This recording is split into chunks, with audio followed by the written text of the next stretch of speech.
দিয়েছিলেন সোনাদানা কাকে? উৎপলকে দিয়েছিলাম। উৎপল কি করে? উৎপল প্রধান, কি কোন দলের? টিএমসি দলের প্রধান। মানে তৃণমূল নেতা ছিল? হ্যাঁ, তৃণমূলের নেতা ছিল।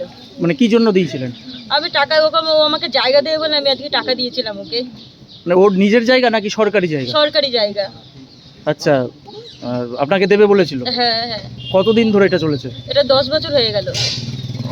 এতদিন চেয়েছিলেন টাকা কিংবা হ্যাঁ, জমি? গেছিলাম, চাইতে গেছিলাম। ও বলছে আমাকে 2 মাস 3 মাস 4 মাস এরকম সময় দিচ্ছে, যেতে গেলে উল্টো পাল্টা করে কথা শোনায়, আচ্ছা, তাড়িয়ে দেয়, ভয় দেখায়। কত টাকা? তোমার সব কিছু দিয়ে 6 লাখ 6.5 লাখ টাকা হয়েছে, টাকা গয়না টয়না সব দিয়ে। সেই টাকা আর ফেরত দেয়নি? না, টাকাও ফেরত দেয়নি, কিচ্ছু দেয়নি, জায়গাও দেয়নি আমাকে। চাইতে গেলে কি বলে? চাইতে গেলে আমাকে ভয় দেখায়, বলে আমার স্বামীকে মারবে, নাহলে আমাকে মেরে দেবে, আমার ওইটুকুনি বাচ্চাকে ভয় দেখায়, উল্টো পাল্টা করে শোনায় আমাদেরকে, পরের বাড়িতে থাকতে দেবো না, ভাড়া এখানে ওখানে থাকতে দেবো না। আজকে কি করতে গেছিলেন?